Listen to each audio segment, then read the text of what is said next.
Hello, everybody, and welcome to week 3 of the Teacup for One Banned Book Movie Marathon. My name is Matt, and I have 2 degrees, and you've joined us for a very special show for more reasons than one. Tonight, we are discussing the 1966 film adaptation of Ray Bradbury's Fahrenheit 451.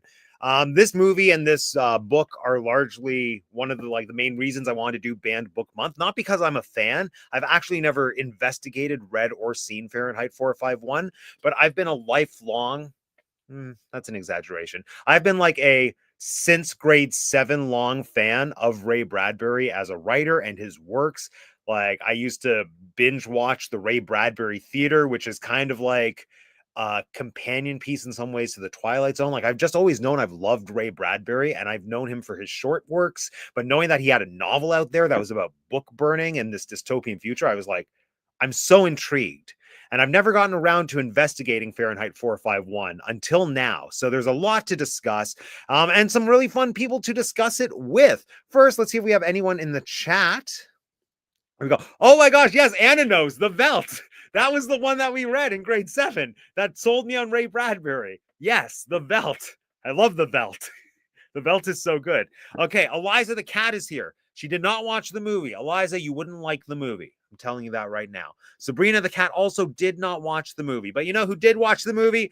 Our guests for tonight. We've got 2 very special guests. One of them you have seen and you love. One of them you're going to meet for the first time tonight. I'm very excited. First, let's bring in Ben. Look, it's Ben. Hey, everyone. Matt, how's it going? It's great. How are you?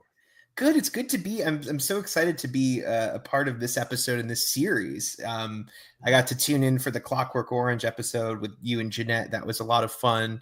And I just think the whole idea of doing the banned book film kind of like curated thing is just such an interesting idea.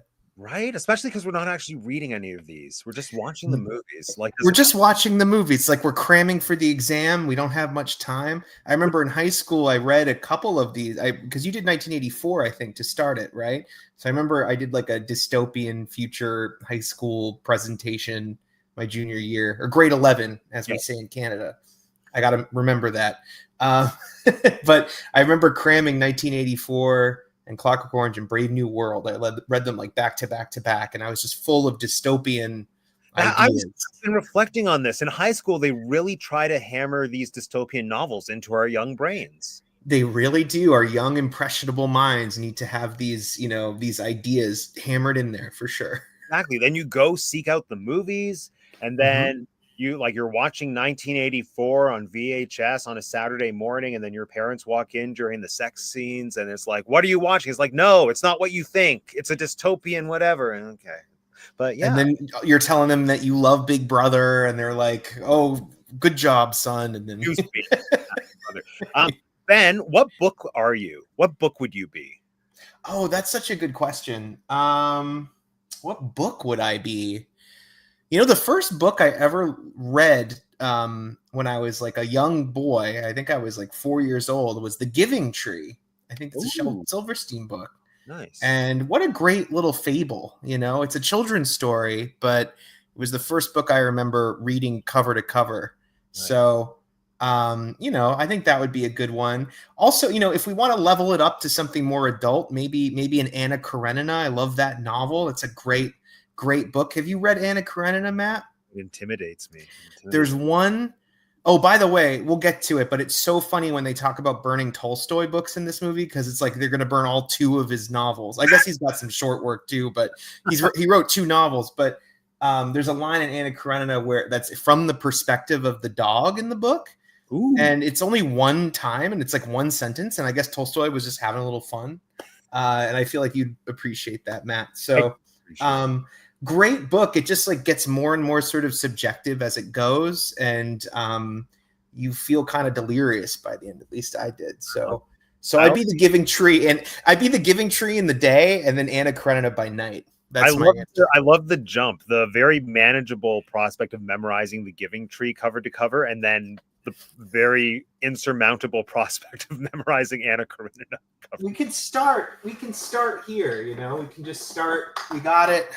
I think I took this was my roommate's, and I meant to give this back to him. So Rob, if you're watching, I'll mail this to Vancouver. But we can start with Anna Karenina here. All right. Well, we're going to bring in our next guest for tonight. First time on the channel, longtime commenter and viewer. Look, everyone, it's Mark. Hey, Mark. thank you. So my internet connection cut out a little bit. Do apologize. Missed half of what you guys said. The bit I did catch, I realized I'm probably the wrong person for this show. So this is going to be fun.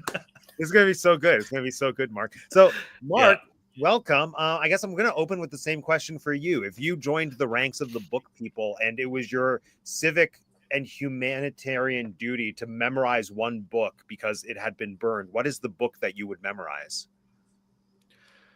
Oh, Lord. It would be, oh no, why are you doing this to me? Harry Potter, obviously. I think I'll go Of with the Harry whole Potter. series, or like just 3 because it's the best? No, all of them. All of them. Wow, that's almost as ambitious. That might be more Oh, ambitious. no, I changed my mind. No, it'd be Philip Pullman, His Dark Materials, 3 in 1. Yeah. Oh, those are so good. I loved those growing up. And I reread them when we were at York, Matt. Have you read his Dark Materials books? Matt, you love them. You love them, Matt.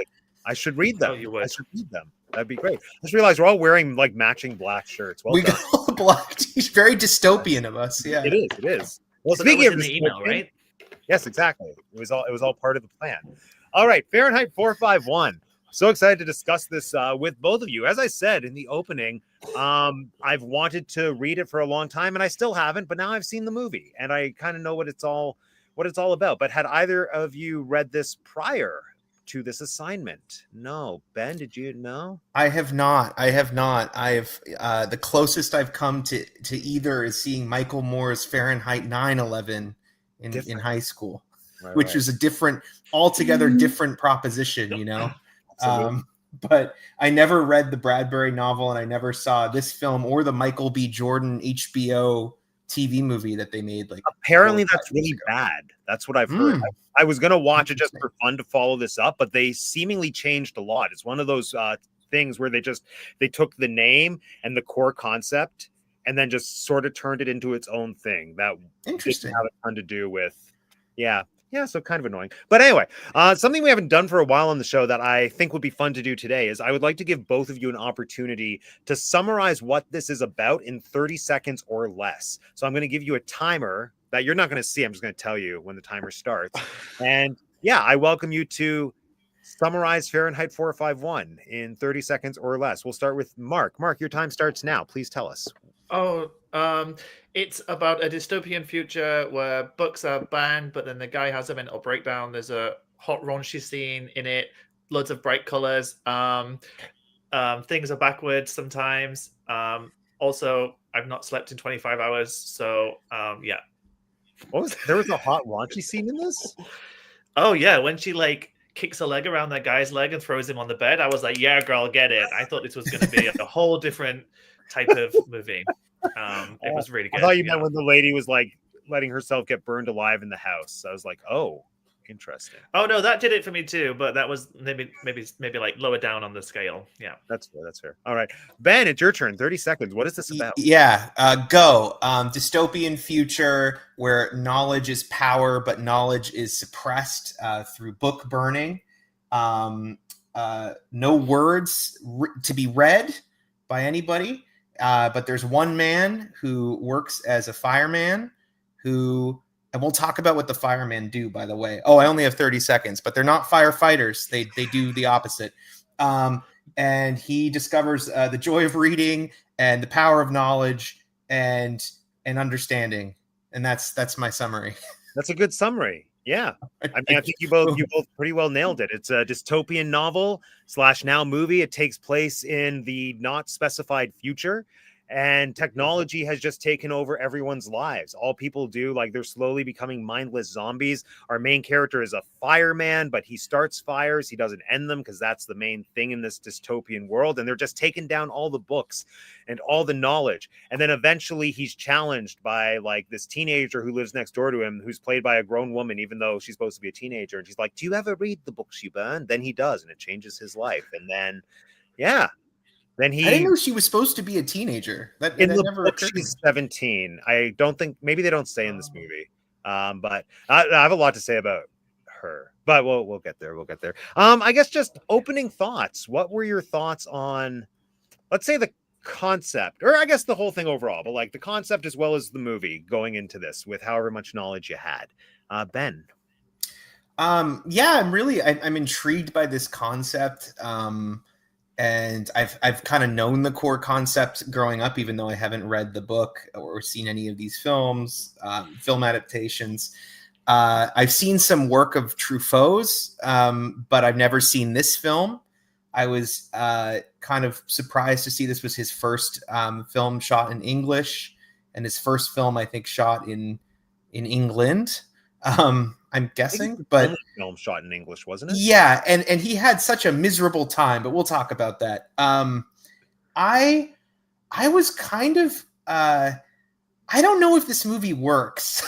we should talk about this. I was watching this, and I think conceptually I could watch this film and I could understand that on paper, as a story you're reading, that that there's some real kind of juicy drama there. And I feel like Truffaut failed to dramatize this for the screen. Like there was stuff visually that I found really intriguing in the movie, but I found like kind of dramatically it was super flat, and I couldn't engage like emotionally at all in the film. And we can kind of talk more about why as we go deeper, but part of me wonders if this is best served just as a written story, especially given kind of what the subject matter is. But yeah, I just kind of found that like there was a strange barrier between me connecting with this material. And yeah, I don't, maybe tonight we can kind of figure out why that is exactly. Yeah, but, I have some ideas, I think. But Mark, what's your opening thoughts? What are your first impressions of this movie? So I liked it more than I thought I would. Obviously, the aforementioned raunchy scenes. I liked all the Easter eggs that were in it, and I know it was the author did it during the MacArthur era, so I'd like that it brings in a lot of the current cultural stuff. But also, I live in Japan, so I saw a lot of like parallelisms, whatever that word is, to how Japan acts now. So I was kind of like, oh, this is really weird because this is kind of how Japan is today. So yeah, I couldn't get over the bad acting though. That was a big thing for me. Yeah. Yes. Yeah. I think, I feel like I'm pretty well on board with both of you. It was, I don't want to say I was disappointed by the movie, but definitely I've had so many years of buildup to eventually exposing myself to Fahrenheit 451, and I didn't know what to expect, but it wasn't this. I thought it would be heavier. I thought there would be more drama to it. I was also really thrown off just by how normalized everything was, which I think speaks to the lack of dramatic tension in the movie, but then just also to there's something really eerie about seeing this and not being fazed by how normal certain things are when you consider that it was based on a book written in the 50s. The movie was made shortly after in the 60s, and to those audiences when it came out, it was probably really jarring just to like see his wife in the living room watching a TV and interacting with it and being like, the blue room, put them in the blue room. They're like, good job, Julia. We will put her in the blue room. And just that level of interactivity and essentially like TV wall doom scrolling, which is just so normalized now. And just watching it thinking this is just daily life. And then realizing, oh no, that's not good though. That's what Ray knew. Ray knew where we were headed. And here we are. That TV also, that flat screen television on the wall might be the most like correct prediction of the whole movie. Like it's like that's what TVs look like now, pretty much. So good job in the 1966 nailing that. And yeah, the crazy thing is in the book, like the TV is supposed to be literally the entire wall. The idea is that like, oh, wow. Yeah, the richer you are, the more walls you can have turned into TV. So I think in the book, they have 3 of the 4 walls in the living room are like screens, and she wants to upgrade to a 4th wall. But right. I guess I can visualize them. But you have to be careful around that glass because you could end up breaking the 4th wall. Very funny. Huh? Well, yeah. Fahrenheit 451, baby. Let's go. All right. Let's get into it. So yeah, this movie. Let's just kind of discuss this comment. Let's And I love you.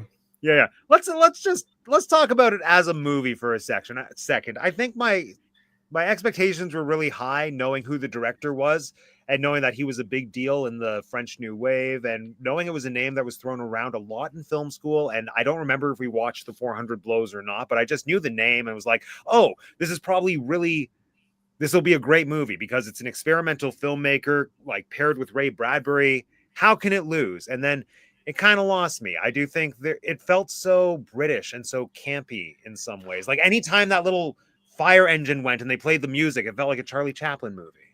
The very sort of non-practical fire engine that looks really cool, but you're like, no one's going to be hanging on to that thing very long. They're going to be falling off of the side.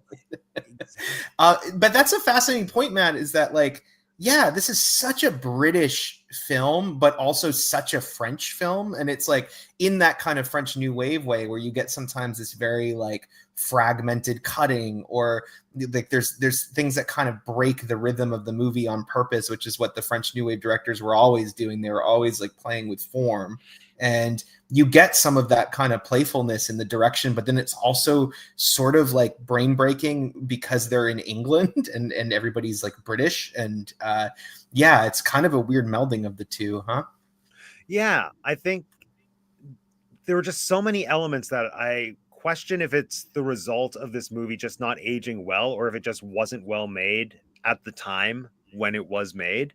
Like the acting, I don't think was that great, especially from our main guy from Montag. What's his name? Oscar Werner. Wasn't a fan. Or what did everyone think of Oscar as Mr. Fireman? Did we like him? Did we not like? I wasn't a fan. No. Well, Truffaut certainly didn't like him. I was reading about this. He hated working with this guy. And he and Oscar Werner hated working with Truffaut. And Truffaut was so dissatisfied with the process of trying to direct this guy that he was like, I'm never making a film like in the UK again, in English again. Like I'm going back to France and forget it. So he had a really difficult time with him. I was also reading, like, and we'll get to sort of the end of the film, closer to the end, but there's some continuity stuff with how Montag looks. That was the actor protesting Truffaut and like his direction, and basically being like, I'm going to mess with your movie, dude, because I don't like working with you. And I think that you find that sometimes when you have that with an actor and a director and there's that friction, like you can create really wonderful art. I don't think it's a great way of working, but for some people it really works. Like you can have those differences and those, you can kind of arrive at a place where that tension really supports the performance. And here I just felt like his performance was super confused and like, just like a very flat affect, and that like, it just felt like he was trying so hard to kind of not show you anything, but in a way that's not really inviting or intriguing to the viewer. You're just kind of like watching this guy sort of go through the motions. I never felt his passion for reading grow. I never was like, oh wow, he's really connecting. I guess Truffaut was asking him at one point just to get something out of him to start like sniffing the pages of the books and like going really big, because I'm sure for him to go big would like be somewhere sort of more realistic and like natural for us. But I just found that there wasn't enough there to like hang the film on for me. And I like the idea of the character a lot, but I just felt like he wasn't. Yeah, I think the character in theory is really interesting because there's just so much there. There's so much like just even outside of the whole book burning thing, the idea of having someone who's very much ingrained in this oppressive system and is fighting for it, and then eventually is turned and becomes like the person to fight against it. There's so much there. It's like it's a tale as old as time, except it's just not as. Somehow he took one of the most interesting literary like concepts and made it boring. Yeah. Wait, Mark, what'd you think of him? How'd you like Oscar? Well, I don't know. I feel like his face was always the same. Like when he came home and his wife was on the floor and he was like, hello? Oh no. And then he calls like the phone and then goes to another room and picks up the phone. He just had the same expression the whole time. There didn't seem like any panic or worry. And I was just like, I don't know. I thought like, what was that movie where they're in a world and if you have emotion, like you basically get killed? Is it Gattaca? No, maybe not Gattaca. And like they have people that monitor you on the streets to Right. see if you show emotion. Is it- I've I've never seen Gattaca, but it might be Gattaca. I'm not sure. Is it a Anna would movie where, know. like, is it kind of in black and white, but then it goes kind of to color when they like take the pills that make them feel again? I don't know what that movie is. Oh, maybe. But yeah, I thought when I first watching it, and again, I only watched this a couple of hours ago. When I first was watching it, I was like, oh, maybe that's what he's trying to do. Like he's in this, oppressed place where he has to hide his emotions without showing them. But then I realized going through the movie, when everyone else was doing better things, I was like, oh, he just can't act. You just can't act. Yeah, and that was actually he had more money than I did. So of course. Actually, we don't know. It was the 60s and it was overseas. There was nothing like he might have just been paid in like apples or whatever the main export is in England. Mark, what do they pay people in England? God, I can't think of anything witty to say. Beer. I was trying to think of something very Canadian, but I was like, oh God, what do you guys do? What's that weird gravy thing you eat with cheese? Poutine. Poutine. Oh. Yeah. Paid in poutine. Yeah. Nailed my citizenship exam. I was gonna say, was that part of the test? It could have been. I'm not allowed to say, but okay. They make you sign a thing that's like you can't talk about it. But really? In the study guide, I don't remember anything about poutine, but it could be there. Nice. Wow. Or maybe it's not. You can't say. Who knows? Right? Who knows? Who knows? Who can say? Yeah. Exactly. There were a lot of apples in this movie, though, Matt. Was that? Oh, sorry. Go ahead. Okay, no, Mark, you were the most energized. I'm going to give you the floor. No, I was just going to say, like, oh, sorry, you're not Canadian? Are you? Oh, I'm from the States originally, but I came to Canada to go to school with Matt at York University. Am I giving away too much, Matt? Maybe I shouldn't say, but that's our alma mater. Oh, York University. Wow. No. Yeah. Right? I mean, the internet knows who I am. It's fine. It's fine. Okay, good. Yeah. But yeah, when browsing the Wikipedia page, seemingly one of the big criticisms when this movie came out was actually the acting. I want to see if I can find the quote because it was. I didn't do any research on this. I just watched the movie. Oh no, that's enough research. I mean, I did call you drunk and was like, I want to be on your show. And kind of shot myself in the foot. And here I am. No, it's fun, Mark. It's great you're here. Are you in Japan? Is that what you mentioned? Yes. So I live in Tokyo right now. That is so cool. What time is it there right now? It is 9:23 a.m. But as I said, it's tomorrow morning. 25 and a half hours. Yeah, I can tell you what happens if you want. Yeah. No. We have to be surprised. We have to be spoiler free. Okay. Right. Yeah, here we are. So Time Magazine said that this movie was a weirdly gay little picture that assails with both horror and humor all forms of tyranny over the mind of man, and it strongly supports the widely held suspicion that Julie Christie cannot actually act. That's a burn. Yeah. That's a Fahrenheit 451 burn. See, the thing is Julie Christie can act. She can act. I think she's a beautiful actor. She's amazing. I mean, even so Nicholas Roeg shot this movie, and he went on to make Don't Look Now with Julie Christie, and she's great in that movie. Sarah Polley worked with her and Away From Her. She's great in that. Well, I'm realizing a lot of the stuff I know is older. Yeah. Well, this is the thing. She's both. She's the wife and she's the other woman too. Yeah, I thought that when I saw that, and then I was like, no, I'm just delirious because of no sleep. Well, you're not delirious, Mark. You're right, and it made me feel a little crazy too. I was so confused. I went into it knowing Julie Christie was in it, and also knowing that there were two female characters. So, having only known what Julie Christie looks like in her older era, because like the main things I know her from are Away From Her and that one scene in Troy where she is fantastic, and she's like, "Go away, Brad Pitt. People will write stories about you." You're about to get a comment from Anna about Troy. I guarantee it. It's going to happen in the next. Anna loves Troy. I love Troy. Yeah. Good. And Julie Christie is great in Troy. Anyway, yeah, when the girl showed up on the subway, I was like, oh, okay, there's Julie Christie. And then he went home to his wife. I was like, wait, or maybe that's Julie Christie. And I never even fathomed or comprehended that maybe she was playing both roles, because I thought my brain didn't go there because it just makes no sense. But that's what it was. You're right. You're 100% right. I think we all had that same collective experience of second guessing if we were watching Julie Christie twice or which one she was at first. Yeah. And so, I mean, let's open up this conversational topic, because I wanted to get here. We got here naturally. So I looked into why they justify doing it, and maybe in theory it makes sense. But why do you think she was double cast in both roles? Like, Is there a reason? Oh, so I thought initially, once I realized it's the same person, I thought he was having some type of psychotic break. And the part of him that wanted to be different was imagining his wife in a different situation.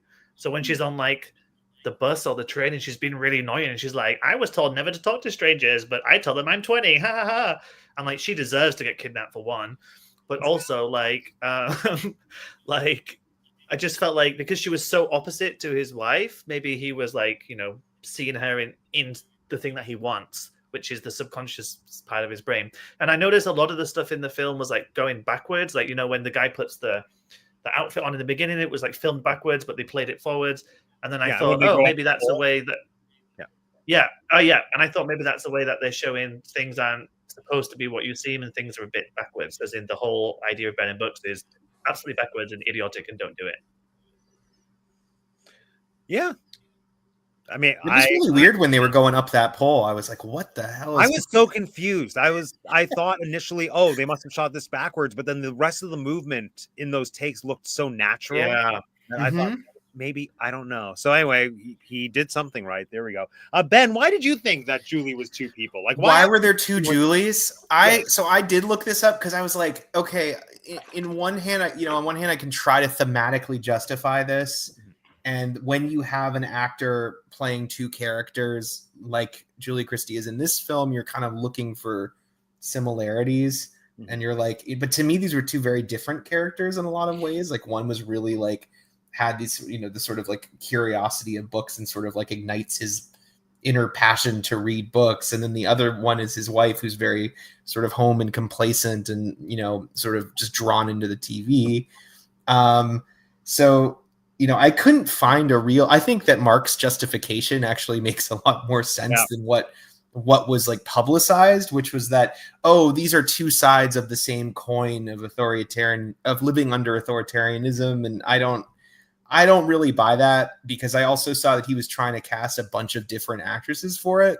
Like, I think he almost got Jane Fonda and then like last minute didn't. So I'm sure he was like, just put on a wig, Julie, and we'll be fine. Actually, that was the next part of the review. It said, though she played two women of diametrically divergent dispositions, they seem in her portrayal to differ only in their hairdos. Yeah, that's kind of it. And I just felt like to me, it felt like more of a decision of logistical desperation than it did sort of being really thematically resonant in the movie. I think that she's actually she is doing some things a little differently with both characters. And it is a little bit, maybe we can sort of say that it works and that it kind of like messed with all of our heads collectively when we were watching the film. And maybe the film is, if we're being generous, like trying to kind of destabilize the viewer in that way. But I was just kind of more like I couldn't find a real reason to do it when I was watching it. Yeah, I think it took me out of the movie just partially because I think I alluded to this earlier. I was thrown off by what has aged poorly versus just what didn't make sense at the time at which it was made. And I find that the acting in a lot of movies from this time period is very one note and monotonous and kind of like what both of them were delivering anyway. And so in that regard, I kind of had that as my baseline expectation for what or not my expectation, but when it started, I was like, oh, okay, it's one of these movies. Fine. And everyone to me in those movies just kind of blends together as looking very similar and feeling very similar in an unintentional way. And so that's why I didn't super second guess it. I was like, oh, wow, they just found two girls who look very much like Julie Christie.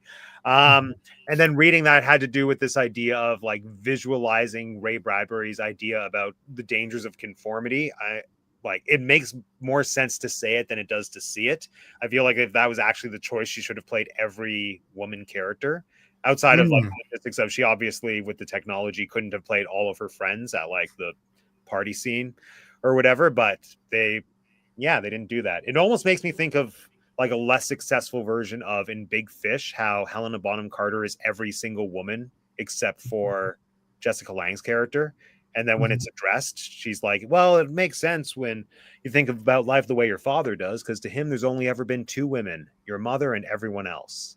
And like just to have it articulated a little bit and then to have it fleshed out visually in that regard, I'm like, that makes sense. But in this world, it just doesn't. It felt like an artistic choice that had no payoff, or maybe more realistically, like you said, Ben, something logistic that they just tried to pawn off as, yeah, art.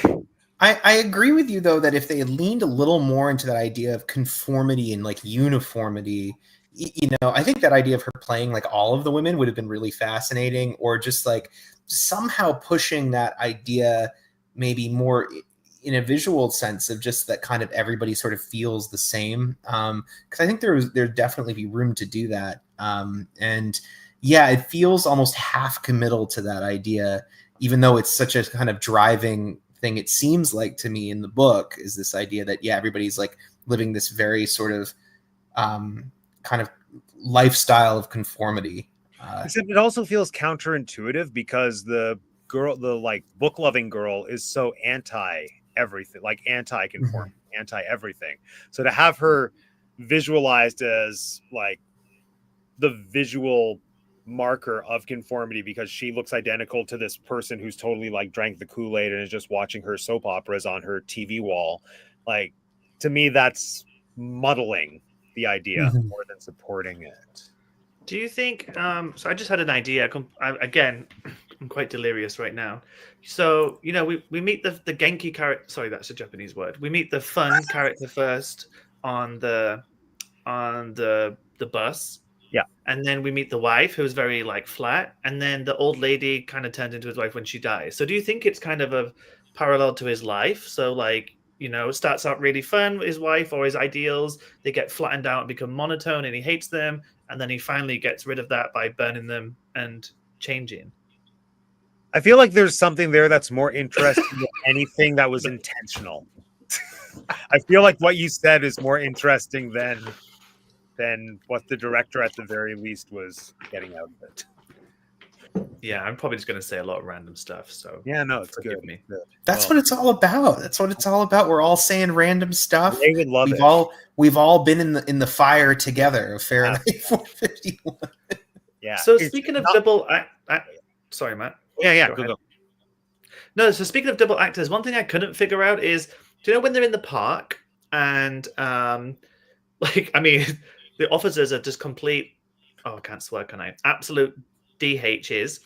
And, you know, like they're just like pulling all that fruit out from people's bags. And then they stop that guy in the coat and he's clearly got bucks under his jacket, but they let him go. Is that him? Is that Montag older or not? Was that supposed to be him or not? I don't think so. That didn't register as him to me. Okay.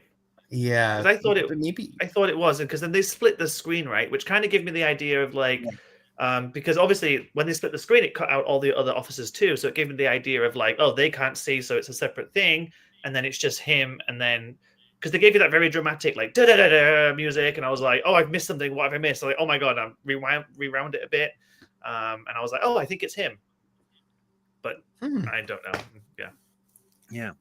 Yeah, I think this movie has a lot of those little moments that seem like they mean something, but they went over my head. Yeah. And then other moments that this could have been so much better, like the lady dying in her house to die with her books, which should be just this, I feel, heart-wrenching, terrifying thing to watch, but it was just so campy. She was just standing in the middle of it, like you're just so into it. She's like, because she's like, I made a good point, you know, like I'm making a statement here. I liked that. She's like, I liked her face, but I just felt like she was, the way that scene is constructed is really bizarre because it kind of, if I remember, it kind of cuts away to all the books, and after she self-immolates, you kind of expect, oh, they can't show you like her body because it's the 60s and they're not going to show you that. But then it cuts back to her, and there's like a ring of fire around her, and she's just kind of standing, waiting, you know, to die. I think actually, it might have even been my favorite thing in this entire movie was instead of showing her burning, like it showed a book that like the cover had a face like a woman's face, and you got to see the face burn. Oh yeah, brilliant. And I wish that it could have just held on that and then ended on that instead of coming back to like showing her legs surrounded by fire. Then there were a lot of recognizable books in there. I saw the first one you see is Don Quixote. You get Moby Dick, you get Dickens, you get Mad Magazine, you get a French film magazine that I'm sure Truffaut, I think Truffaut might have even written for that magazine, I'm not sure, but he definitely was covered in it. You get like, yeah, there's a bunch of it's interesting to see like what the close-ups of the novels are. Like you keep kind of looking for that as the viewer. And yeah, I was reading about it after the fact, and I guess that initially they wanted public domain only because they didn't want to offend anyone. And Truffaut was like, "No, it's going to be an honor to be included in my film and have your book burned." So that was his assumption, was like people are going to be thrilled when they see these books burning. So yeah, I was tickled when he got to the book people commune basically, and then one of them identified as the Martian Chronicles by Ray Bradbury. I was like, oh, that's cool. Yeah. Wait a minute. Yeah.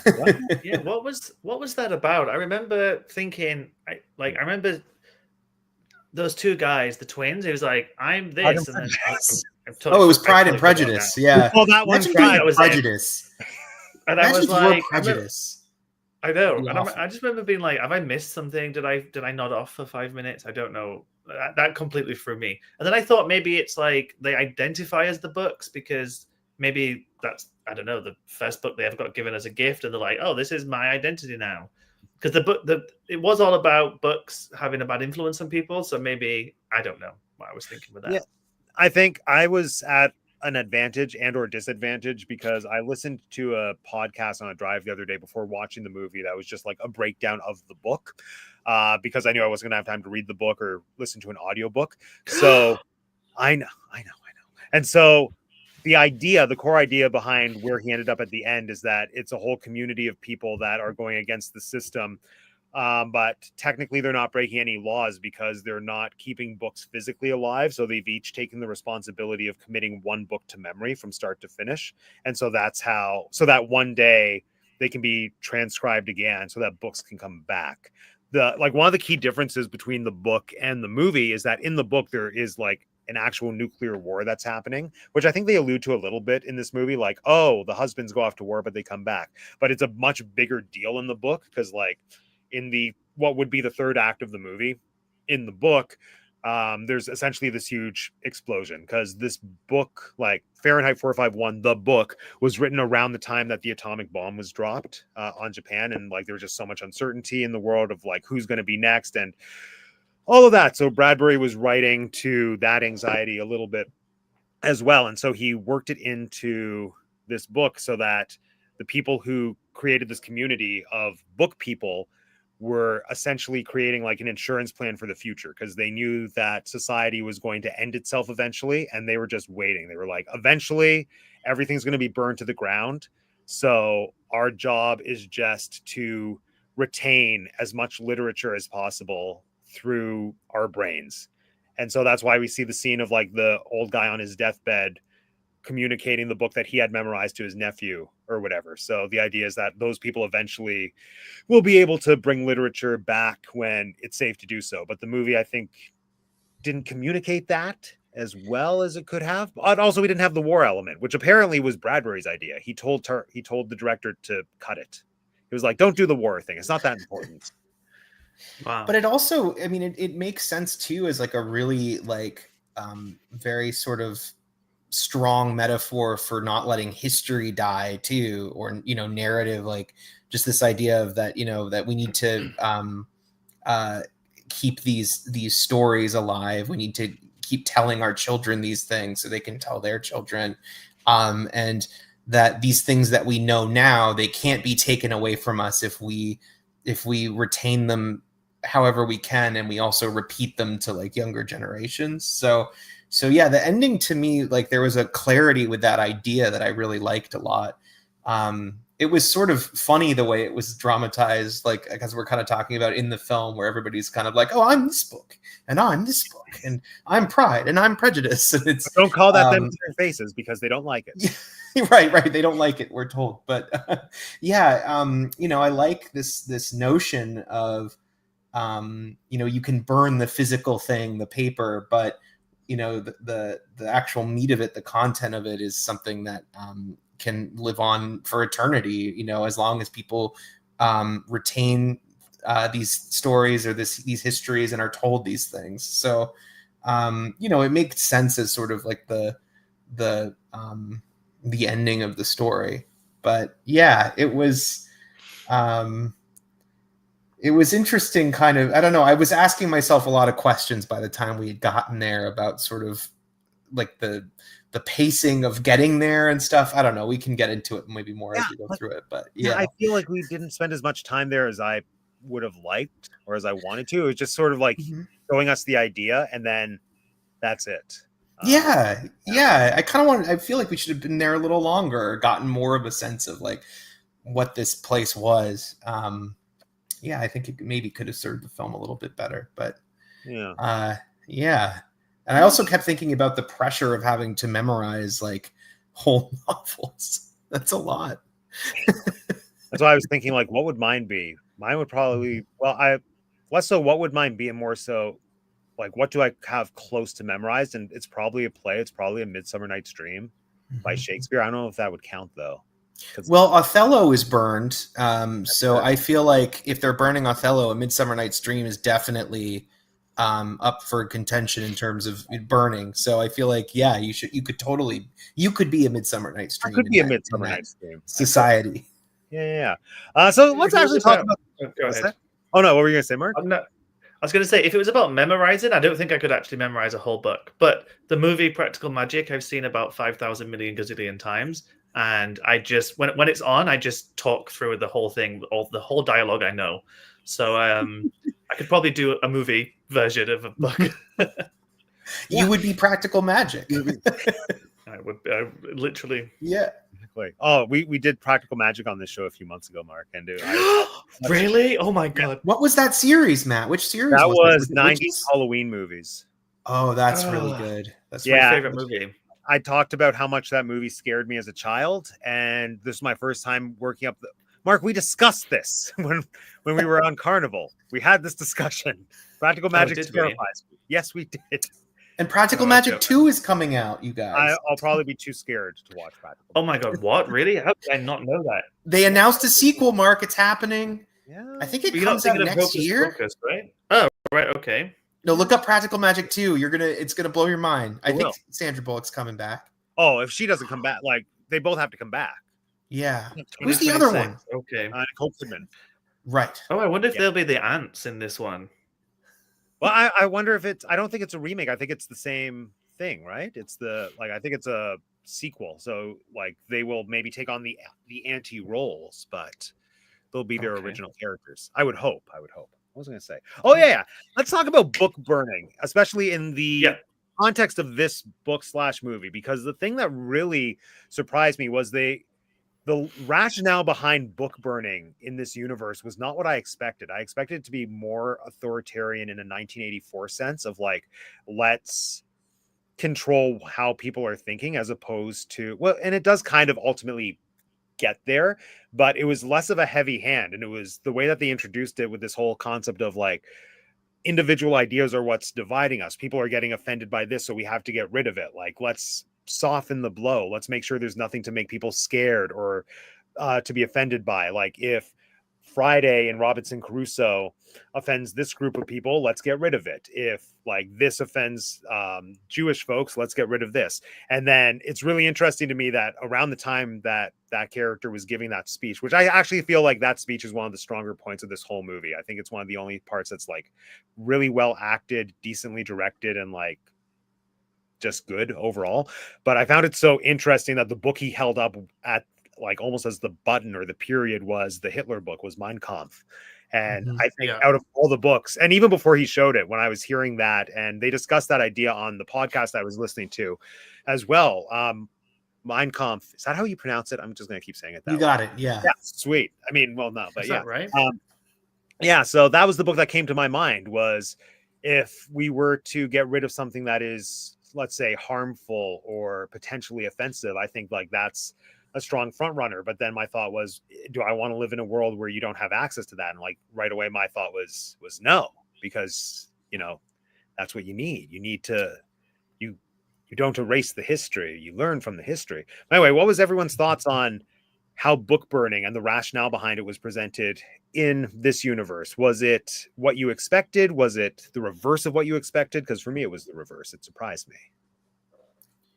Well, what you were saying, Matt, is like it's kind of a slippery slope, right? Like if you burn something because it's like upsetting to people, even if it's like sort of necessary for us to learn from, like you described, like with the proper context, like then kind of anything is up for grabs in terms of like get rid of this, get rid of this, get rid of this, so that doesn't answer your question at all. But yeah, what did I think of the book burning aspect of the film?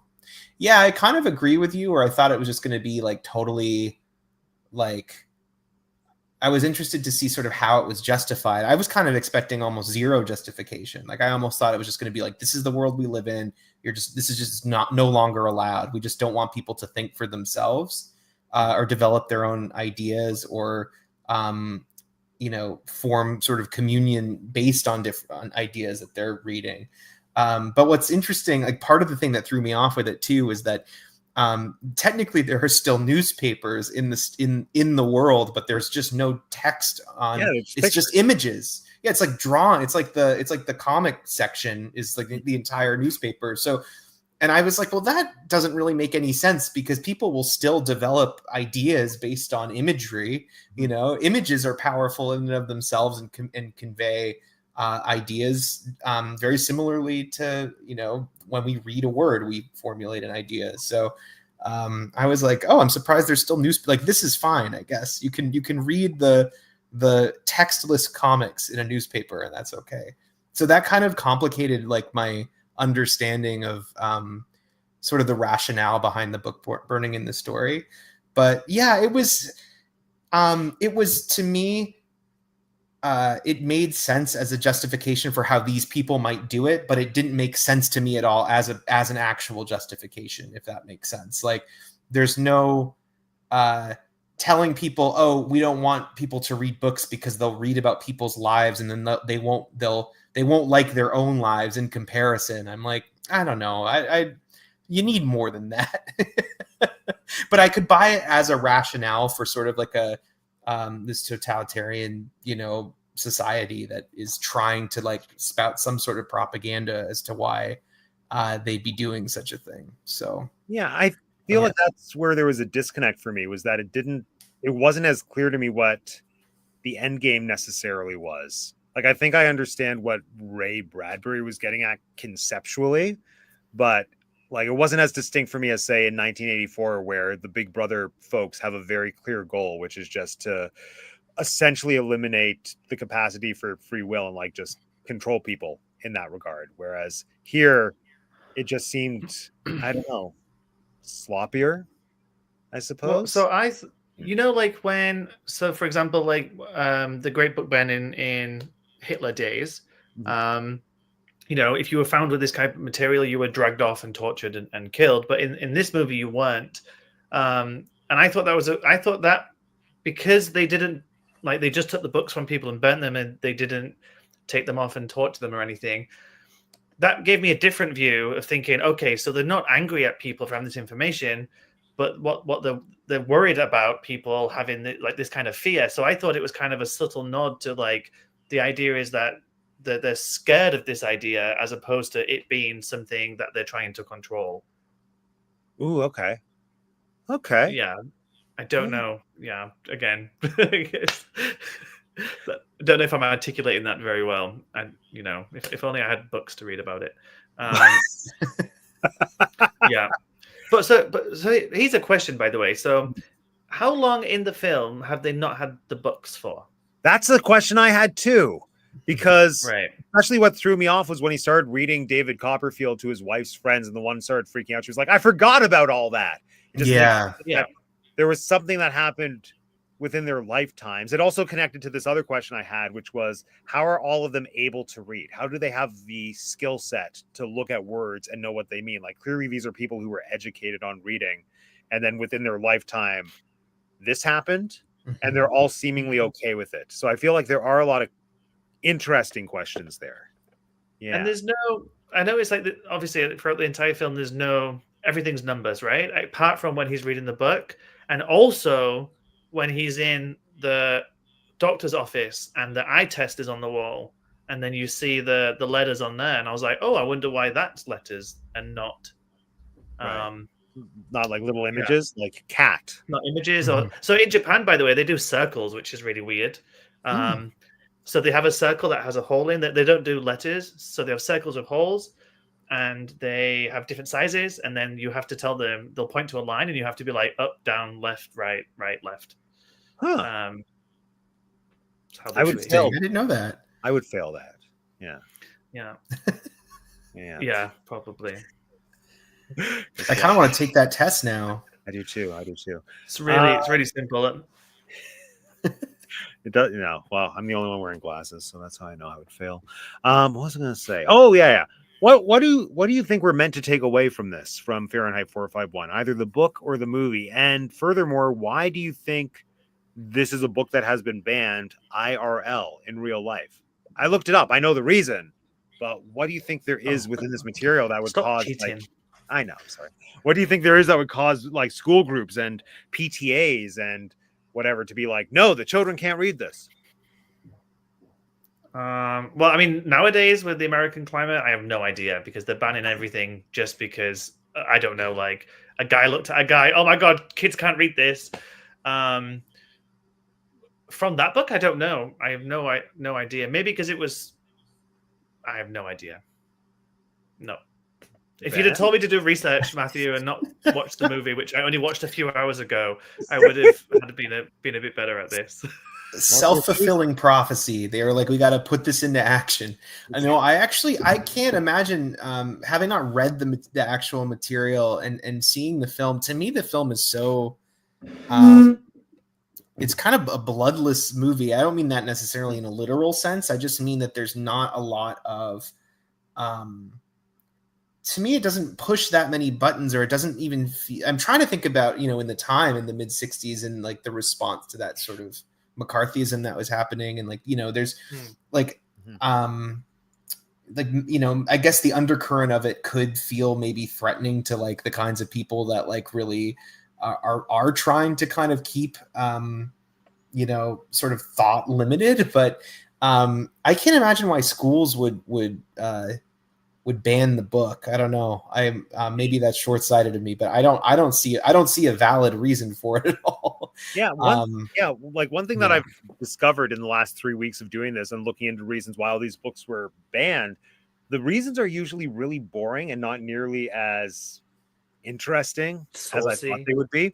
Yeah, not nearly as saucy. Like with 1984 specifically, like it was historically, and it might even still be banned in Russia because of the ideas that it challenges about like how a government can control a people. And I was like, I assumed that anytime a book is banned, it's more in that direction. And sometimes it is, like I said, Russia in 1984. But then usually when it comes to the US specifically, it's stuff like there was too much sex. So, that sounds very American. Yeah. So, like it can't be in the school library. Specifically for this, it has been challenged largely because of offensive language and words that are not even like they would get a G rating today. Like I think damn, for example, and like, yeah. Wow. So like kind of mild language, was the reason. Depictions of drug use, suicide, and violence as themes that conflict with religious or political beliefs, which I think is very vague. But I do know that a lot or there were editions of the book that were published that were changed, like the offensive words were swapped out with other words, and I think a few passages that might have been. What did they use? I can't remember. I wish I had the list. See, if I did more research, Tallywhacker. Exactly. Exactly. But then eventually Ray Bradbury found out. He was like, "No, put it back," and then they did. Which I think is an interesting discussion point. Like, do you think there's ever a space where a piece of literature can be changed because language could be offensive? What comes to mind is like one of my favorite Agatha Christie books I found out long after the fact had a much more offensive title than the one I knew. Like the title I know is "And Then There Were None." The title before that was, I'm going to say it, 10 Little Indians. Do it. But then before it was 10 Little Indians, it was another word that started with an N. It was 10 Little N-words. Neighbors. Yes, that's the one. So to my mind, that's an example where I think the material benefits from that adjustment being made. But then it is a form of censorship, which in theory I want to think I'm against. So Just what's the answer? before we carry on, can you tell us the real reason it was banned? I don't think you did. And if you did, I Oh, yeah. totally missed it. Yeah, because offensive language, depiction of drugs. Oh, that's why. Okay, I thought you were just reading why these books No, are no, banned no. in This is general. why, No, those right, specific okay. reasons Fahrenheit was, yeah. was banned. Sorry. Okay, right. Yeah. Sorry, go ahead. I'm so sorry. Yeah. Do I have more information? In 2006, a student filed a complaint in Texas that the book was inappropriate because of the depictions of Christianity. But that's Of course, it was Texas. but yeah, do you think there's ever a place where adjustments and or censorship are appropriate, or is it just like a hard no? Or... Yes. Mm-hmm. Yes. It's a tough question. I try to kind of lean against it. Like I would rather read, like Twain's Adventures of Huckleberry Finn as it's written, knowing that it's like full of, terrible racial slurs because that's how it was written. And I think that we need to sometimes engage with the thing as it was. It's kind of reminding me in some ways of how there's just like, a lot of cartoons from like the mid 20th century, like Looney Tunes and things, and Disney cartoons. I'm sure you've talked about this, Matt, before on your channel, I bet. Probably. That there's a lot of really kind of difficult, unacceptable content by today's standards. And what I really appreciate is when companies will put a disclaimer and just say, we're showing you the content as is. We don't condone what you're seeing here, but this is how it was made, and we want to show you. We want to show you the thing. I'm paraphrasing very poorly. Yeah. There's certain things on Disney Plus when you click them that will show you that. There's one episode of the Muppet Show. There's multiple. Rid of that though, because they did. Yes. Because they were like, because of Trump? Feel like it's up to the parent. It's probably they said something like, we think it's up to the parents now to decide what's appropriate for their families to watch. So they don't need the disclaimers. Yeah. So I think a disclaimer like that is good. When they would compile these Looney Tunes cartoons on DVD, they had a disclaimer that's like, look, these attitudes were wrong then and they're wrong now. But this is what was made.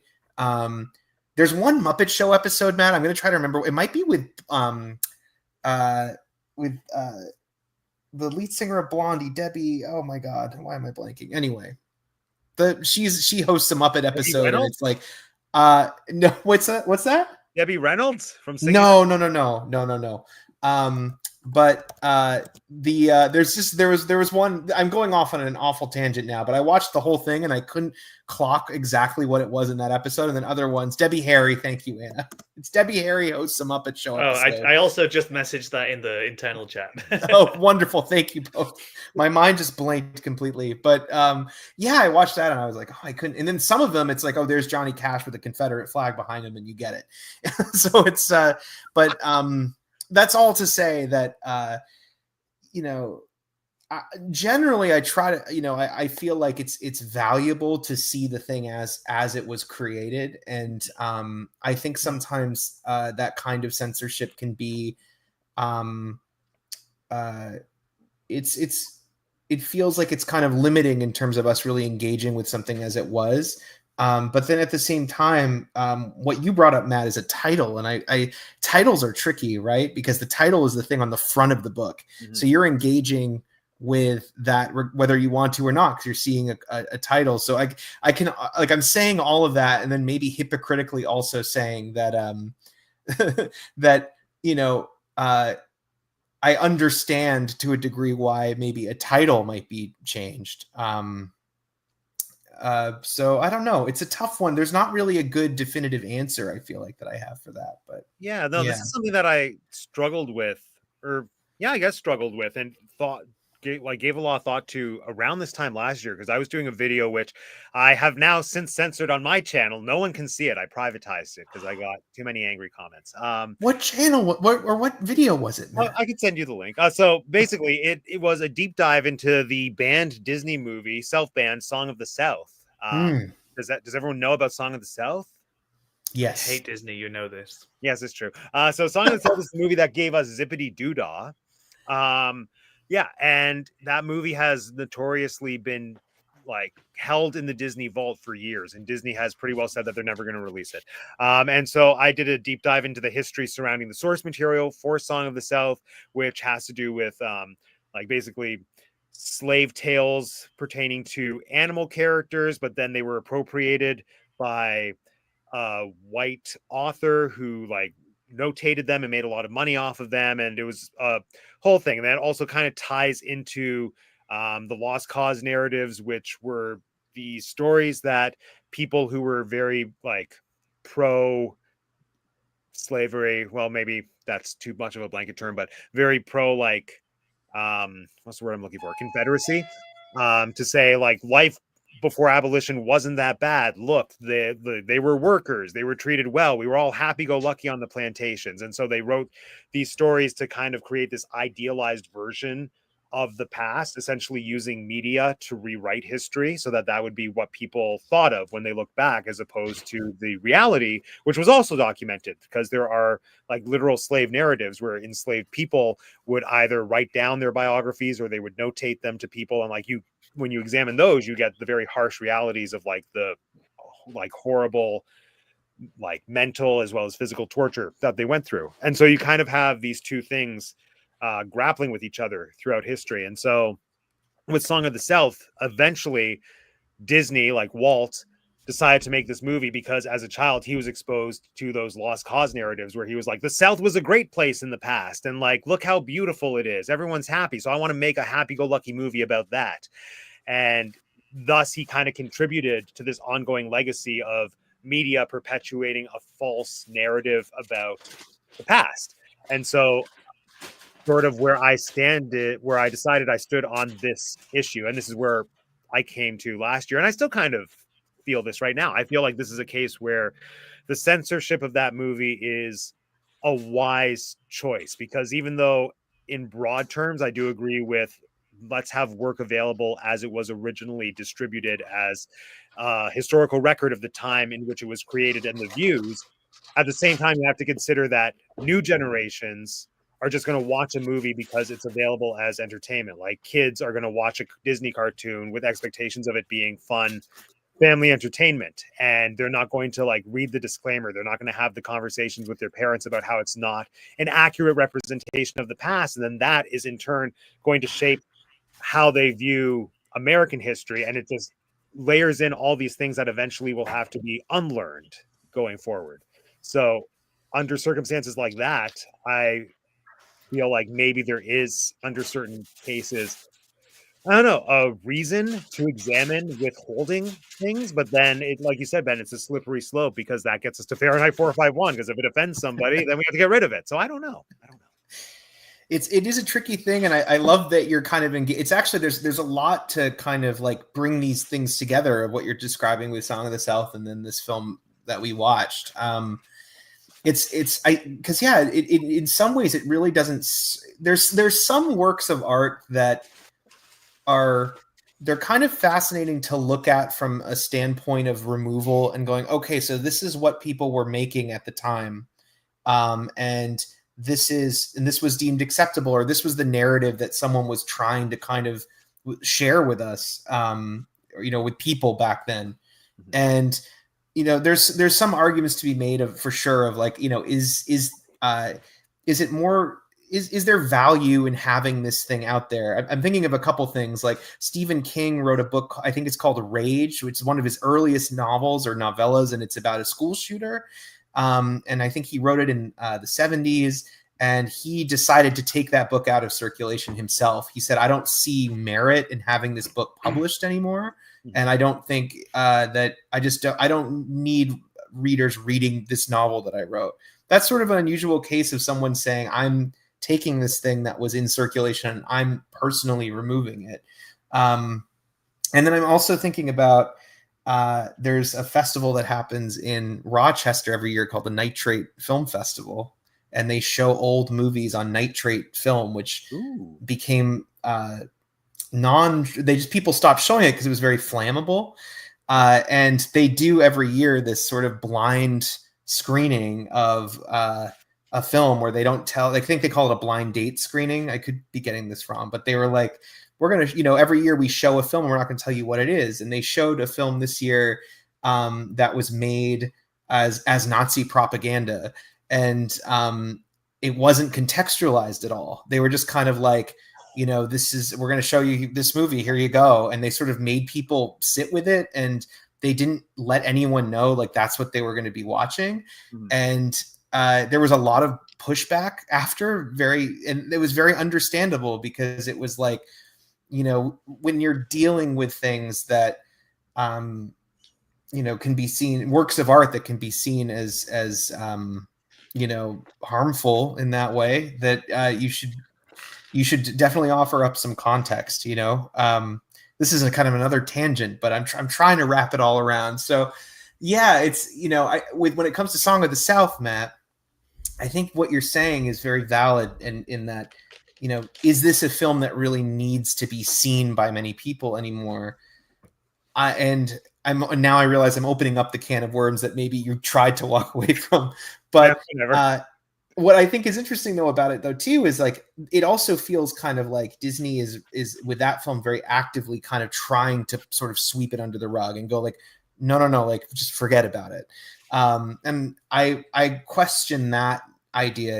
I think in the very least, I think it would be amazing if they produced like a documentary or something about that film, or like they did something to be like, this is, a part of our company's history. We made this film, and get some people with some expertise around it to discuss it. I mean, I don't know. There's ways to kind of, because the thing is, here's where I'm going to wrap this point up. Mm-hmm. When you ban something, when you tell people you're not allowed to read this, you're not allowed to watch this, the first thing that person's going to want to do is read the thing or watch the thing.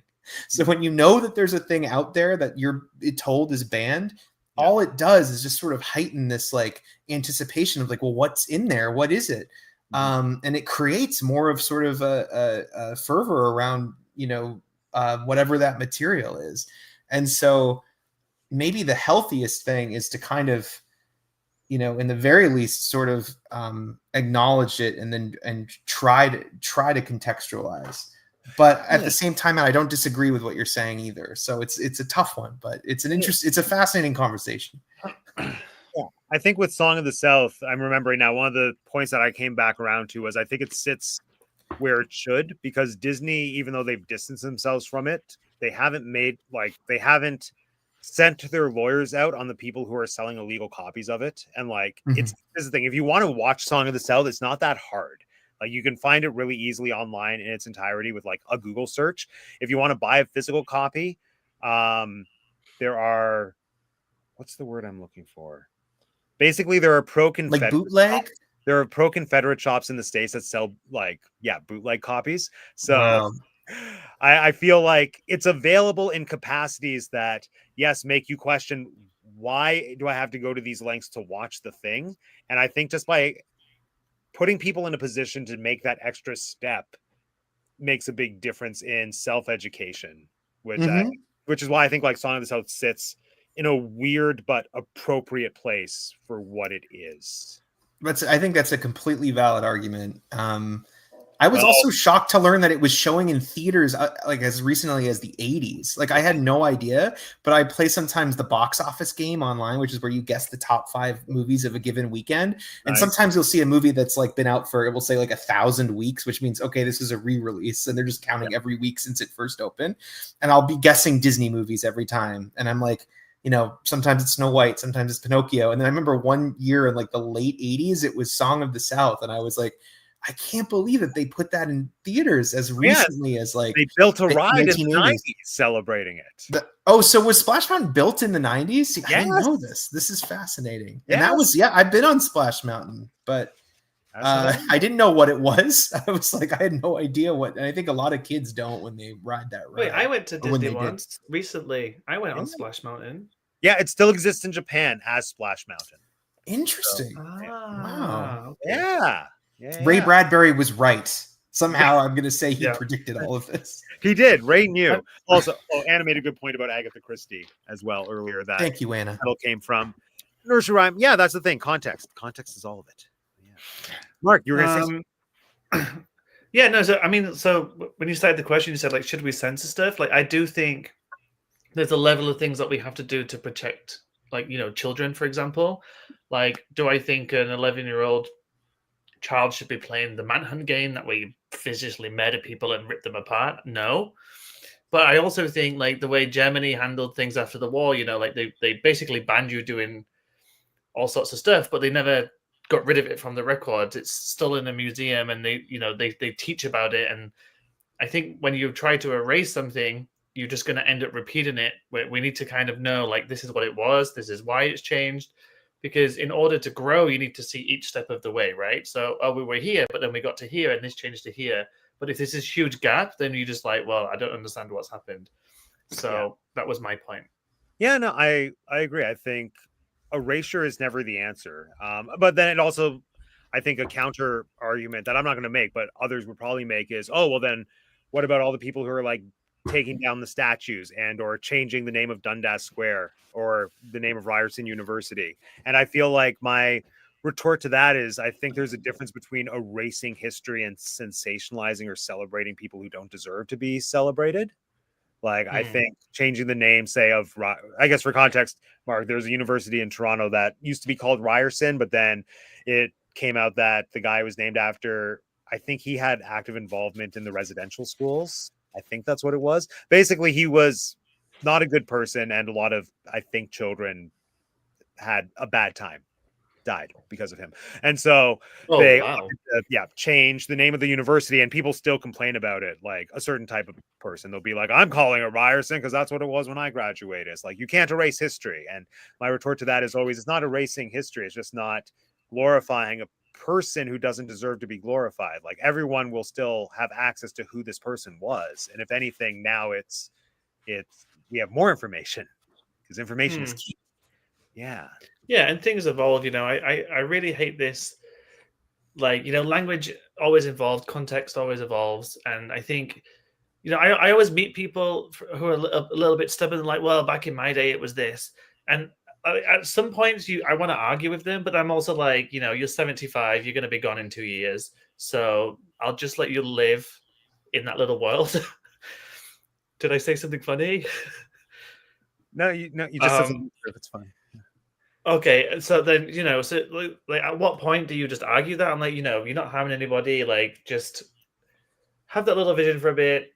The rest of the world is moving on. So I think there's always this like little period where you just have to let people be that type, because you're never going to change their mind if they're set in the way. So you're just like, okay, you just be like that for a bit. The world will move on anyway, regardless. And I think right now, the way the world is, we're bang in the middle of this. Like, this older generation having a certain thing and the new generation completely different. And so we're kind of like in the middle, like, oh, we don't know which way to go because we upset the old people if we do this, and the new people might beat us up if we do this.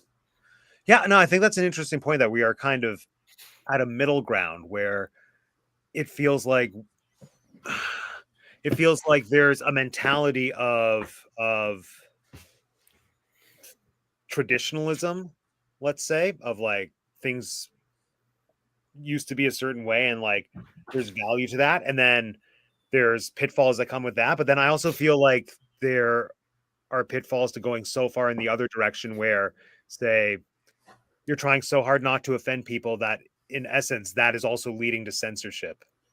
Like, which is, I think, the thing that I found so interesting about this was that it wasn't censorship through control, let's say. It was more so censorship framed in the context of, we want to make sure everyone is happy and no one is offended. That way we have a community. That way we're all thinking the same. And then it's erasing individuality and uniqueness and like unique thought, which is something like, it was almost, I don't know, sort of similar, but also different. I feel like that was explored in Clockwork Orange as well, a little bit, how you had like one very left-leaning character / system and one very right-leaning character and system, and they were both equally flawed because they just, both sides wanted to exploit Alex for their own purposes to affect everyone. It's like everyone's wrong. Everyone's terrible. That's what I'm getting from these dystopias.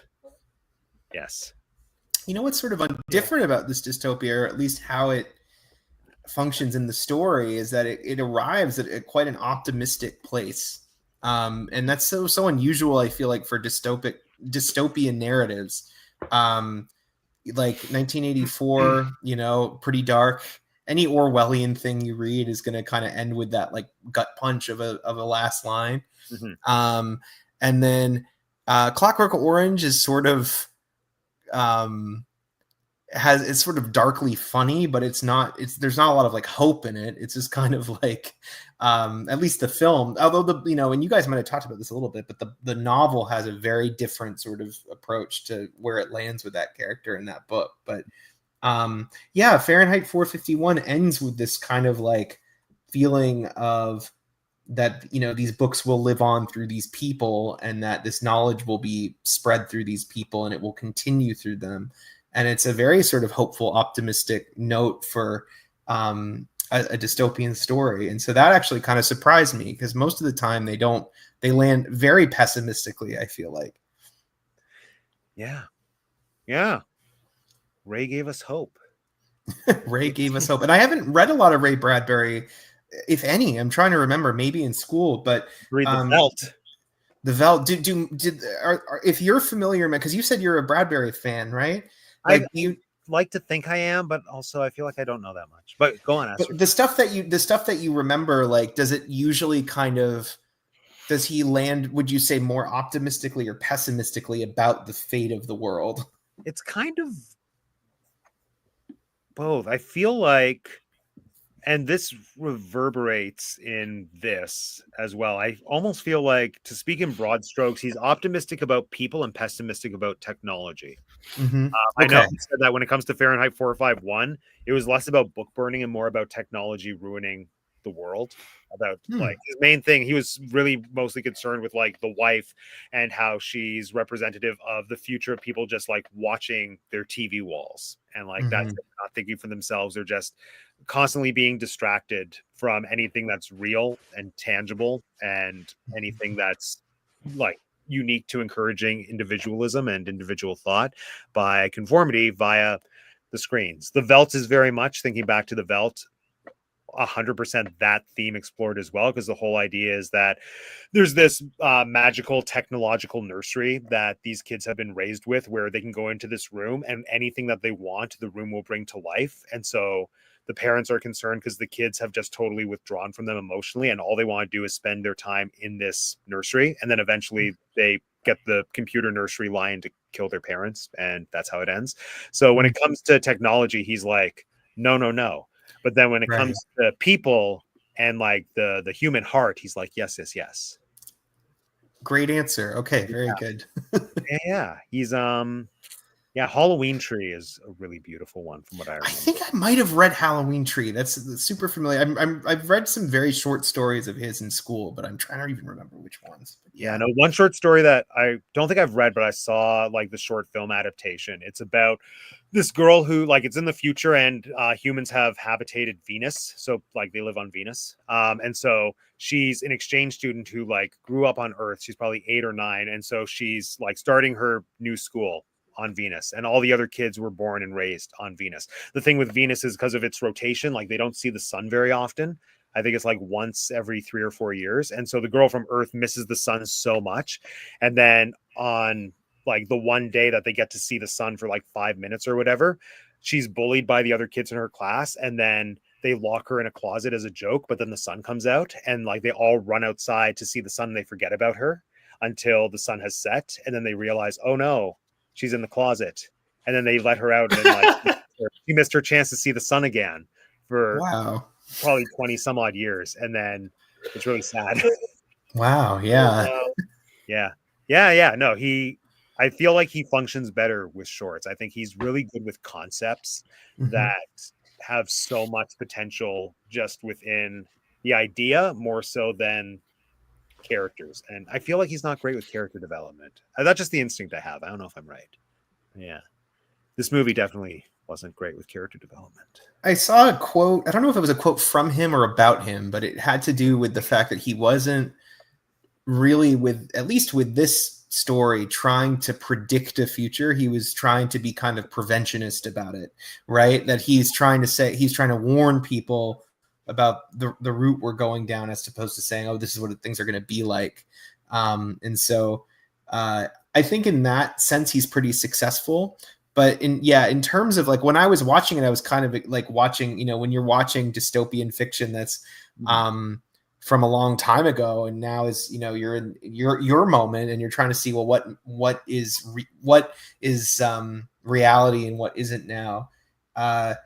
Yeah, it's an interesting thing. I was on Letterboxd too. I was just reading some things that people had written about the movie, and one person said that when it comes to predicting the future, like the biggest reason that this movie is way off is that it's not that people are prevented from experiencing knowledge. Things aren't being limited to them that way. It's more so that people in general just don't care, that people are kind of ambivalent about it. Yeah, I think that there's a whole other kind of story to kind of be told there as well. Are we just sort of not hungry anymore for knowledge or for stories, or whatever it is, and how our brains have kind of changed over time. Yeah, so I this don't know. this is how I related it to living in Japan. So Japan's like a collectivist society. Anything that's kind of out of the norm, or anything that operates differently, they kind of shun and don't like. So there's like a lot of public shunning. When I taught English here about 6 years ago, we had a student whose hair wasn't black, and the teacher had like dye in the drawer to make the kid's hair black for school, because you weren't allowed to be in school without, like, it's like there's a dark side to, like, I really hate that everyone that comes to Japan like has seen YouTube videos and they think this is Japan, and they don't realize that Japan take down all the bad stuff, and it's very controlled. And don't get me wrong, it's a great place to live sometimes, but there's a lot of stuff you don't see. But like as a foreigner, for example, like people, if you walk down the street and you're a bit different, people will just like cross the road to go away from you, because to be associated with you is kind of like dangerous to them. So they're like, oh, I don't want to be seen near that person, because they might think what they're doing is what I'm doing. So when we was watching the film, like the guy that had the hair that was different, and they started shaving it in the street, and anyone that dressed slightly different, that had any form of opinion, I was like, oh, this is how Japan is. And in Japan, they have this store called Uniqlo. I don't know if it's anywhere else in the world. We have a Uniqlo in Toronto. Yeah. So I only ever found out about it in Japan. I didn't realize it was anywhere else. And everyone in Japan basically wears Uniqlo. So like, again, it has that same kind of like, whatever Uniqlo is selling, like pretty much everyone will have some variation of those colors and that style. And don't get me wrong, there's a lot of individuality here, and there's a lot of really cool cultures.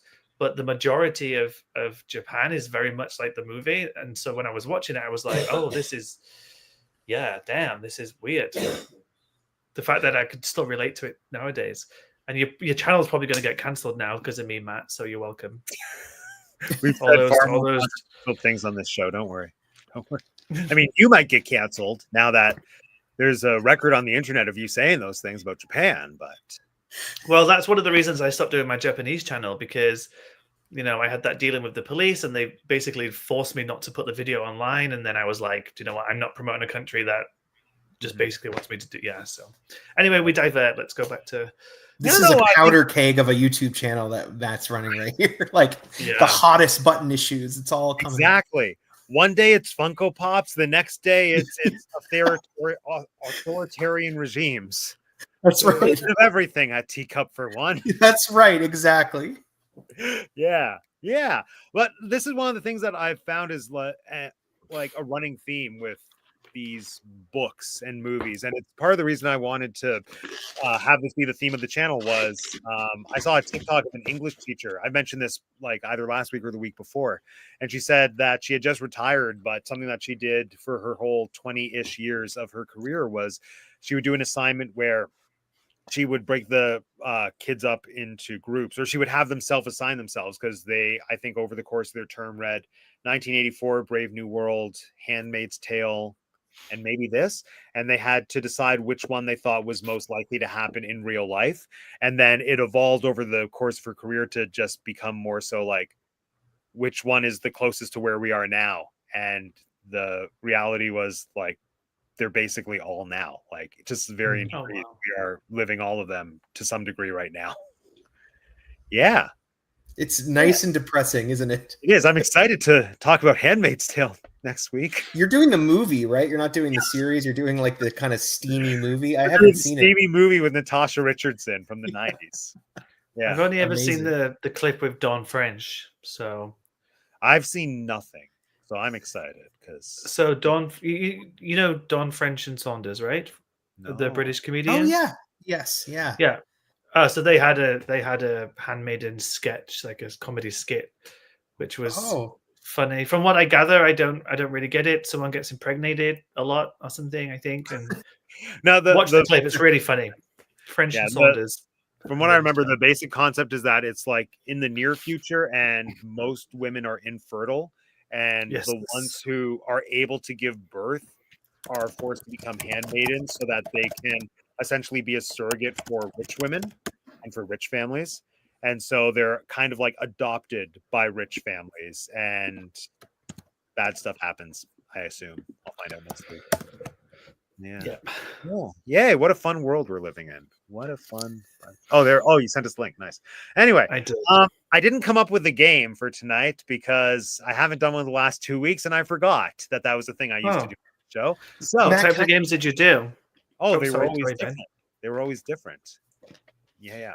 I want to bring up two things real quick that I liked a lot about this movie because I was pretty down on it through most of the episode. There are two things I really liked. One, the retro-futuristic production design and cinematography. It's great. It's Technicolor, super vibrant the way it's shot. It's like very colorful. The reds of the fire trucks and the fire station, and there's just some great like production design too. And then also the opening credits are so cool. Yes. We never I talked love about those. I've never seen What? anything like it where there's no text for the opening credits. It's just all a narrator, and it's just like a voice of God narrator. It's very creepy. There's shots of like antennas on people's rooftops, which aren't really contextualized until towards the end of the movie, I feel like, and even then it's sort of like kind of half an idea, but very cool. And it's great that they found a way to kind of thematically do something really interesting with like opening credits. So Like I check those out. honestly, the opening credits are why I had such high hopes for this movie, because I know I said I've never seen this movie. That was a partial lie. Like 10 to 15ish years ago, I started to watch the movie and just saw the opening credit scene and thought, this is brilliant. This Mhm. movie is probably going to be brilliant. I need to be in the right headspace to watch it. And then I just forgot. And so I wish the rest of the movie was as good conceptually and in execution as the opening credits scene. And it kind of had a payoff. Like when we saw words, it had more of an effect, which I thought was cool, but I think it could have gone further. Anyway. Absolutely. Just one more quick question. Who was the guy in red that was like making out with himself in the park? What was that He was about? just there. He was just Oh, Yeah, just and a then like guy. the officer tapped him and he just walked away, and I was like, what was that? I'm glad you brought that up because I also had a WTF moment because I don't know what that Well, was. I think it was just a weirdo. But then, you know, at the end when they're in the village place and everyone's got a Pride and Prejudice title, they turn around and do something with their hands. So I wondered if it was something linked into like those types of people that are not showing their face, or the one I don't know. I couldn't figure it out if there was a link there. Again, I don't think know. your reading of the movie is more thought out than the intention of the filmmaker. It might just No, be I like a think French thing. That's true. That's true. Could be something Right. French people do. Yeah, I Mark, mean, you're from there. You're from that chunk of the world. Like, can you confirm? no, we left Europe, didn't we? We that's left true. Europe. That's true. Yes, You we Brexited. You Brexited. we. I was on the ships with you when You were? I think the UK Brexited. I hated it. Yeah. Yeah. All No. the UK folk were very upset that night. Well, most. I of them. still haven't spoken to my parents since then because we voted opposite things. Yeah. There was a vote. I didn't know how that happened. Brexit, yeah, it's a huge vote. And then so I voted by proxy. I sent my vote in to my foster parents and they changed my vote to match What? theirs. Yeah. So Whoa. we had a huge argument, and I haven't. How long is it since we Whoa. worked on the cruise ships, Matt? Like 2017. So I haven't spoken to my foster parents in 7-10 years or something. Jeez. They Oh, can't do that. can't do that. They can. That's probably how Trump won. Yeah. That's probably, yeah. I mean, technically they can't do that, and I probably can get them done for fraud, but I'm not going to do that. I just got very angry. Spilling with all them. the tea on this episode about Japan, about voter fraud for The, England, the about- teacup has spilled. The teacup for one has spilled, and all the tea. Yeah. tea. It's everywhere. it's a Oh my god! awful But one. in all seriousness, Mark, that's really awful, and I'm That sorry is- that happened to you. Oh, it's fine. There are DICKs in the world. It's true. It's true. And Anyway, what game are we going to play? I want to play a game. I've been No, awake there is no game. I didn't 26 come up with hours a and 30 game. minutes now. I didn't come up with a game. I didn't come up with a game. Well, think of one on the spot. Come on, Matthew. Um, If you don't, I'll post your address on the screen. no, I actually I don't know off the top of my head. Somewhere in Canada. Maybe No, instead of a game, I can pose a question to the group that's sort Yeah, of let's- like kind of an opening question that Matt would do. Yeah. So, throughout Fahrenheit 451, people are hiding books all over the place. They're hiding books in their televisions, in their walls, in their Yeah. toasters, which I think is an awful idea because you're going to toast some books. You're going to hit that button by mistake and you're going to toast your copy of Lady Chatterley's Lover or whatever. So, my question is, where would each of you hide a book in your home? Where would be your favorite secret place to hide a book? Ooh. Can it be in my body or in my home? Anywhere you want. Oh. Because I was just thinking about what the baby in the pram in the park when they had that tiny little book. Yeah, the little And then mini tiny book. And the officer was just like, no. Yeah, that's a great moment. That's a really good Yeah. moment. No. I was thinking to the part Oh. when it was like he ate his copy of the book so that they couldn't get it. It was like, Yeah. well, you can't Oh, read it yeah. again. Where would Where- I hide a book? They make Well, I such don't a- want to say publicly in case, You're gonna need to keep it a hide secret. anything. That's fair. That's fine. Hmm. But I really love all those like secret little gadgets that people have. Like, oh, this part of the wall, if you press it and move a magnet, then this drawer pops out. So I would want Yeah. something fancy like that. My stepdad used to Yeah. build secret furniture like that. He'd build bookshelves where you'd have a magnet, you put it against one of the shelves, and it would open Awesome. a drawer, and like the drawer would be like kind of the front of like a shelf, so you wouldn't really see it and things like that. It was really cool. So the guy that built it's either Warhammer, some game, like some huge game, whatever, where you do like quests and challenges in different worlds or something. He built himself a house with all these things in it, so like secret rooms, blah blah blah. And he came home one day, and the cleaner had been locked in a room for 2 days because she'd moved one of the pieces and couldn't get out the room. no, it was in I'll the I'll secret find room. it and send you it. And there was a documentary about it, and it was hilarious. But he Oh was my- so cool. Like there was like a chess piece, and if you move certain things, the door unlocks. But you also have to move like there was all these like to get around the house. And yeah, the cleaner apparently got like stuck in a room somewhere and Oh couldn't my get out. God. That's horrifying.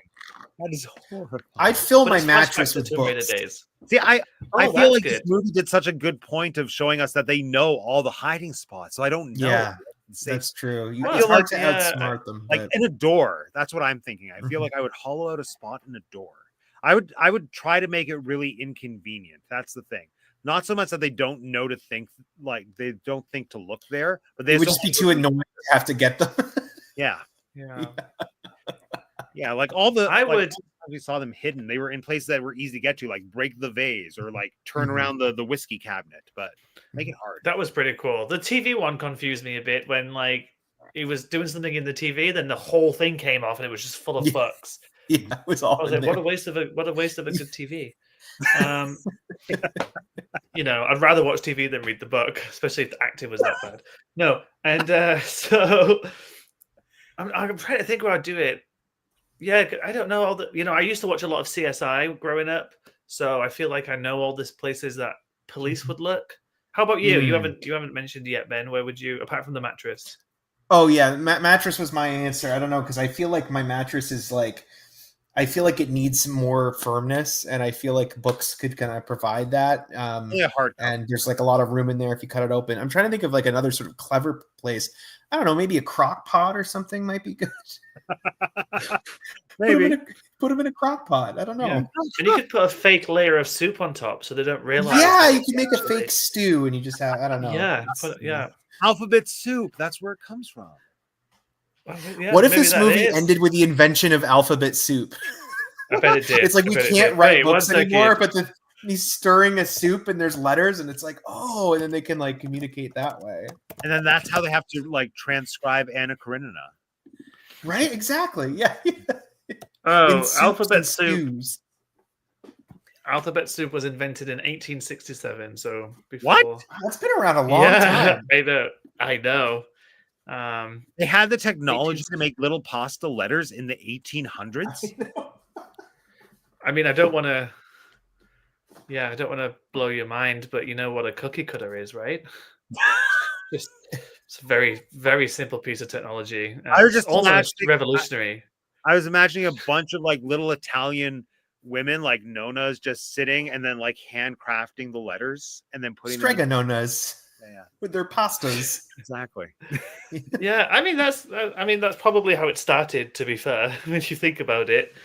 Do you think that the letters in a can of alphabet soup are like all like, do they have certain amounts of like vowels or like certain letters, or like do you think that it's just random? I think it's a secret Bitcoin seed phrase, and if you manage to put them all in the right way, you have to empty a whole can out, put it the right way, you get access to $1 billion. Do you think? Okay, I love that. Do you think alphabet soup cans are created with any specific language in mind? Like, if I were to get a can of alphabet soup in Italy, is it Italian alphabet soup? Like, do they only spell Italian words? Or letters? Oh, Yeah, interesting. well, 'Cause the letters would essentially be the same, but you know, what I'm thinking is like, are you going to have accent pastas? Oh yeah, exactly. Yeah. Well, that'll be the little bits that break off, won't it? Like, That's you know, right. you're like, Yeah, oh, those it's yeah, you're like, oh, it's damaged. Actually, no, it's an accent. Oh, yeah. That's a tilde right there. Yeah. yes. Yeah. So, yeah. Well, I think right. So, what? Okay, what? I was gonna say I had this friend when it's done. I think we're done, but keep going. What were you gonna say, Mark? So I had this friend that used to love getting free stuff. Nearly swore then, stopped myself. Used to love getting free stuff all the time, and she would deliberately send stuff back to the store. Like, so she would buy like a pack of something and like eat half of it, but then break it and send it back and be like, it came like this, and the company would just send us stuff. So then we had this cereal called Cheerios in the UK, and they had this bowl, like a rainbow bowl celebrating Pride, and you got a code and you couldn't win it. Sorry, you put it on, but I lost. So I emailed them and I said, hey, my code didn't work. And they were like, oh, it says you didn't win. I was like, well, so I had this entire long email draft that back and forth with them when I was like, but I could feel the win in my waters. And my mother said I should always trust my bowels. And like this message went back and forth for like 20 emails, and the last email was just like, we'll just send you one. What's your address? You just have to wear them down enough. Yeah. Yeah, literally. So like all this stuff, you know, like if it's broken or you want stuff, oh my God, my CEO is messaging me. I'll deal with him later. And so, yeah, like I feel like I forgot my point now. Okay. I got distracted by my manager messaging. Oh, sorry. Alphabet soup. Alphabet soup and alphabet soup. Breaking off parts of the soup pieces and Oh yeah, I was just gonna say, if you ever want free stuff, just send the broken stuff back. I think that was. I don't know why I went on a tangent. I'm so sorry. I've seen people at Costco do that. Yeah, just they bring like the half-eaten bag of cookies. They're like, I want to return it. And then Costco has to say, I've never tried this. Don't be that person. I've never tried it. I haven't either. No. Don't do that. I'd get in trouble anytime I even try to do something like that. Like, you know, little indiscretion. It's like, boom. Well, yeah, for me, it's like driving. I drive really slow, or well, not really. I drive the speed limit, which I guess is slow. And usually when I'm with other people, they're like, Matt, drive faster. And once, like the very first time I was driving with someone and they told me to drive faster, I did. And then I got a speeding ticket. See, exactly what would happen to me, Matt. I get it. Yeah, you get it. I'm a terrible driver. I speed way too much. I would be terrified to drive with you. But yeah. Well, also because it would probably be in a British car. I'd be on the wrong side. Left would be right would be left. And then you'd be driving on the other side of the road, and like it's all tipsy-turvy, and then you know, like you'll think I'm gonna hit something, but you're like, oh no, it's fine, we're not gonna crash into that car. And okay. Well, sorry, it's not Canada. We don't stop and say, oh, Abu, sorry that I stopped you. Have a good day. You I nailed don't know. it. You did nailed I it. don't know what's going on right now. That's I'm Canada. so sleepy. I'm You, so you would sorry. pass the citizenship test with that accent, Mark, because I think that's part of it. I think you have to make sure that your sorries are sorries. You have to say Your- sorry. Sorry. You have to say Sorry. pasta, so alphabet pasta, and you have to say bagel, Pasta. and A what? and then you, No, we do not say bagel. some people, What's Matt, bagel? in Bagel. Canada say bagel, and Yeah, but it shivers me. It shakes me to my core. that's when less I of a hear Canada Canadians thing and say more of that. an like those are the same people who would say milk. Probably. Yeah, milk. hmm Oh, Or Forget Oh. about it. yeah, or a boot. Even though I don't think anyone says a boot, boot. it's closer to a boat. Like Mhm. a boat And on the A. water. A boot Well, is A A. is best. A is universal. A is yeah, you know. Yeah, in A? Canada, yeah. Yeah, it's universal, eh? Oh, yeah. Canada. Oh, Canada. What a Oh, don't start singing, please. If Matt starts singing, I'm going to cancel right now. Not that he's a bad singer. So, do you know what? I'm just going to tell you, Matt traumatized me when I lived with him on the cruise ships, right? What did he do to you? Because he knows What I, happened? because he knows I hate musicals. And there was this This is so song. What was it? There was like an elephant. yeah, it was. Horton It Hears was. a Who. It was Horton Hears a Who from Seussical the musical. And like, you knew I hated it, and he would constantly play it. And then one day he thought it would be really funny to put his Bluetooth speaker in the cupboard, but lock it so I couldn't get to it, but just have Horton Hears a Who on repeat. So I went back to sleep in my cabin, and then the cruise staff would always like the cleaning staff would like wrap up the towels to make animals, and they made an elephant one which he kept putting on my bed. So then Oh one my day I got a God. piece of string and I hung it from the ceiling, and I put some scissors in it, and I put some like red paint around it, and I just left it for him to find. And then he started this whole thing on the ship, like, who killed Horton? And it was this like whole it was actually really funny. It was. Wow, this is Yeah. like just like I love the psychological torment of the cruise ship Oh, here, we and you had have nowhere so to much go fun because you're on a on- cruise ship. Exactly. Yeah, Exactly. yeah, it was I fun just though. thought It Mark was would cool. appreciate Horton the. I thought he would learn to love the Horton the Elephant song if it was being sung to him by a towel animal. Yeah, no, I killed But it. no, I know. I No. feel like I stole it. I feel like I have that bloodied towel elephant somewhere in my room. Oh, okay, bit weird. Yeah. Probably. That's theft. Well, I stole so much stuff on that ship. I'm not gonna lie. I know. Like, all that free champagne, I was like, I don't work for them anymore. They fired me. All that free champagne we used to give to guests. I used to go to the office at like midnight and be like, I'm taking a bottle of that back to my cabin. Wait, what? Yeah, and then there was, like they told us we're not allowed to go to guest rooms. I always went onto the guest decks. Like I mean, the amount of times with guests, totally. That's probably why I was late back all the time to my room. I had no idea this was happening. Okay. But I mean, like, it's completely banned. You get kicked off if they find out, and I somehow was lucky that I didn't. For the you did whole get kicked 6 off though. months. You did though. No, but I got kicked off because of Kite the Jack, didn't I? Yeah, that's true. Anyway, no. It's time to go off the air. Things are being said. Yeah, Things are to being go said. before I give all Matt's secrets out. All right, here we go. So it's that time. Everyone, tell the folks watching at home who you are, where they can find you on socials, if that's a thing that you do, and anything else that you have to say. Closing remarks. We'll start with Ben. Hi, I'm Ben. Thank you Matt for having me back on the show. I love coming on Teacup for One. I love doing these live discussions. So you can find me on Instagram or Twitter at It's Ben Gordon, Gordon.